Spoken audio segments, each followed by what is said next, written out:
The Dargo Campaign of 1845 was a campaign and series of battles during the Murid War, the eastern phase of the Caucasus War of 1817 to 1864.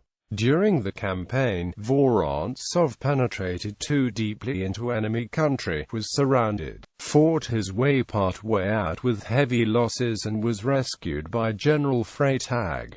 Importance of the campaign. The Dargo Campaign is a good example of the difficulty of moving an army through a forest when there are large numbers of enemy, when there are heavy supplies and many wounded. The army becomes strung out along a road, a path where it is attacked from both sides and the front and rear cannot protect each other. If march discipline is not maintained, a faster group will bunch up with the men ahead. It will lose contact with the men to the rear and isolated groups can be attacked in detail.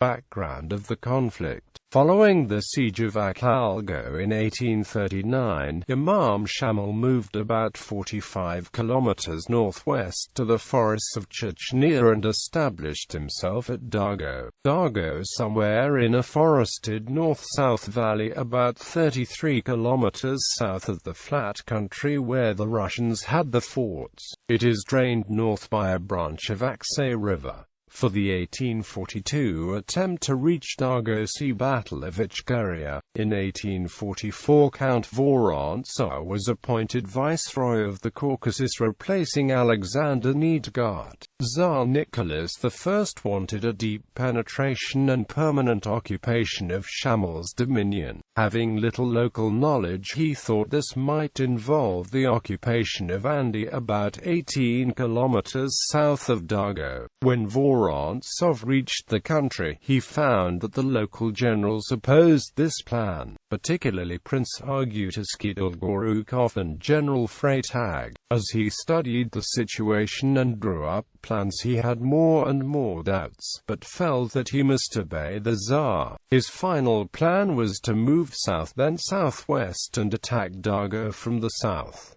Baddeley does not explain why this roundabout route was chosen. It may have been to avoid the forests.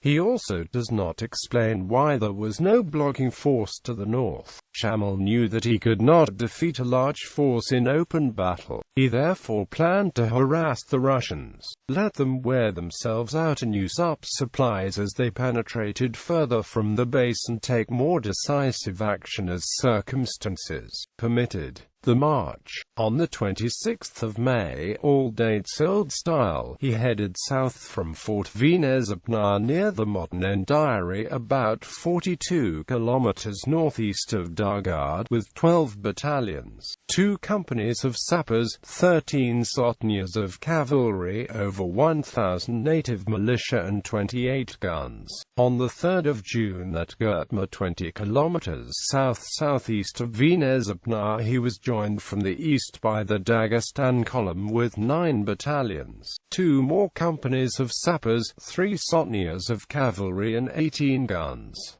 He now had about 18,000 men. He was also accompanied by a number of aristocrats who wanted to be in on the victory. The fancy equipment and servants did not help. The same day he moved west and reached Old Burturnai without opposition. Modern Burturnai is 9 kilometers west of Gurtma. A reconnaissance force reached the 8,000-foot Kirk Pass and the whole force crossed it and stormed the opposite height against weak opposition. This is probably the high plateau 20 kilometers southeast of Burturnai. The modern road skirts it to the east through the Karib Pass, so he may have gone the wrong way. The is part of the Andy Ridge, which separates rivers that flow north to the Terek River from those that flow south into the Andy Koizu River. Pasig rashly went 15 kilometers further, was isolated and caught in a sudden cold snap where 450 men were frostbitten and 500 horses died. Vorontsov followed and on the 12th of June reached Sititel, which Shamil had fortified and then abandoned. The wait at Andy. On the 14th of June they went west through the Andy gates down to the broader valley of Andy and Gargatli. Shamil had burned these and removed the inhabitants and food. They were now about 20 kilometers south of Dargo. Shamil held Mount Aval with 6,000 men, but he was forced off this position. This is probably the one to the north, but the one to the south seems to be called Asal. By the 17th, Vorontsov was sure that Andy could not be held. It would be difficult to supply in summer and impossible to supply in winter. The men were already on short rations, but he still had 10,000 men, the rest being strung out along the supply line, and Dargo was not far north. Vorontsov waited almost 3 weeks at Andy to build up supplies, but they were consumed almost as fast as they arrived.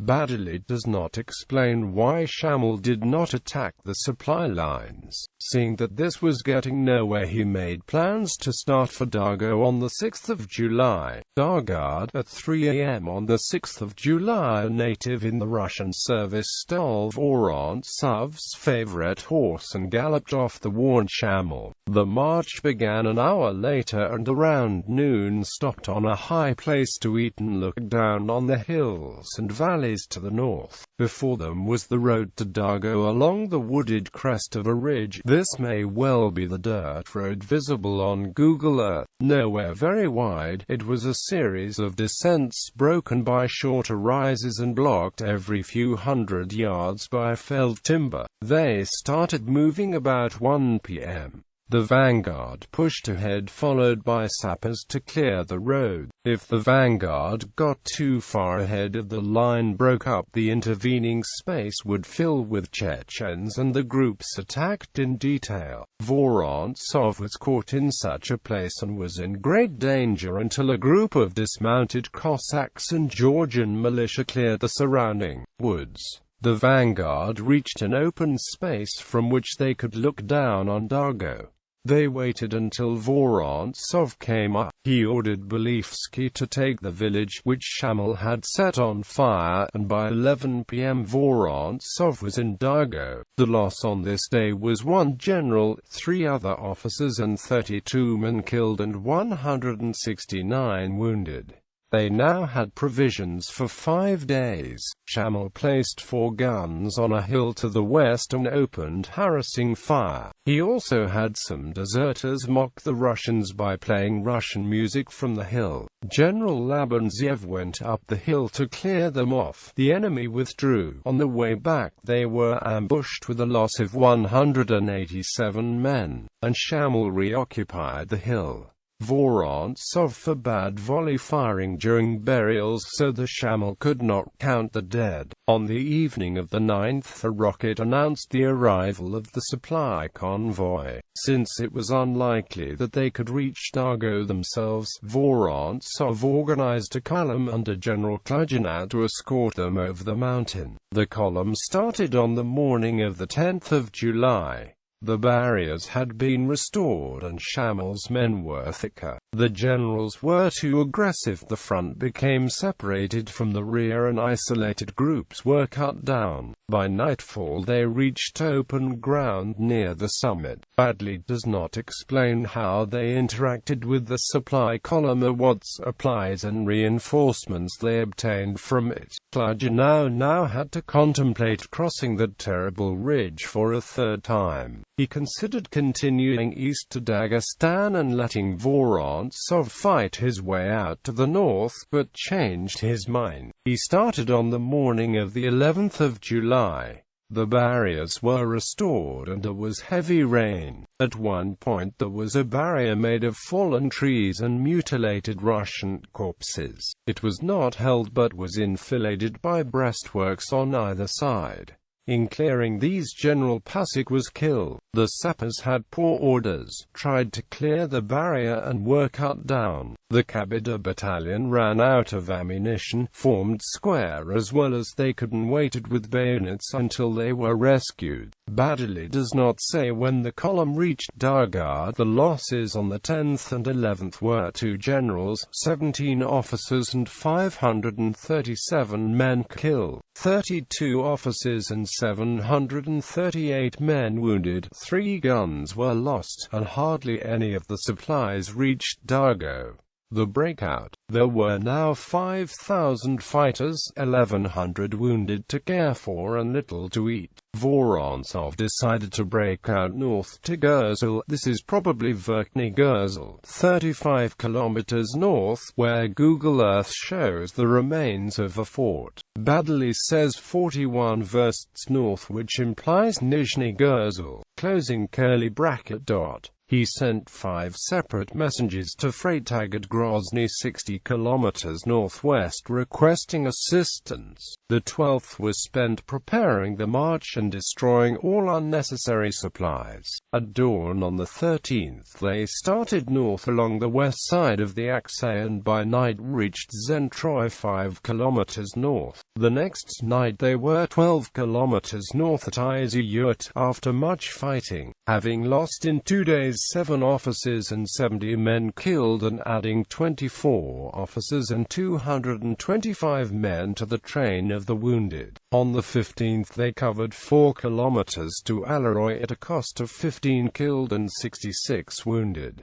The 16th was the worst day. They covered the 5 kilometers to Shovkal Burdi through forests and gullies at a cost of 109 killed and 416 wounded. Since leaving Dargo they had lost 1,000 men. There were more than 2,000 wounded, less than 3 fighters to protect and carry each wounded man, and the provisions had come to an end. The cannon were without ammunition and the men had 50 rounds each. One writer claimed that Vorontsov considered abandoning the wounded and fighting his way out with the healthy men, but this does not seem to be true. They could go no further and they spent the 17th and 18th waiting for Freitag and hoping that the messengers had gotten through. Late in the afternoon they heard the muffled sound of cannon to the north.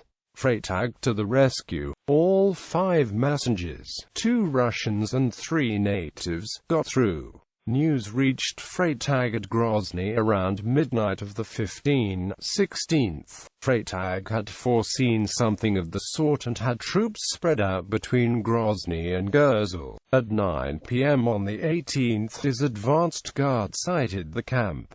The next day Vorontsov joined him and on the 20th of July the whole force was safe in Gurzel. On the last day 1 company got left behind and was destroyed, only 3 men escaping. The final day's losses were 81 killed and 148 wounded. Freitag lost 14 killed and 28 wounded. Total losses for the campaign were 3 generals, 195 officers and 3,433 men killed or wounded, and 3 guns.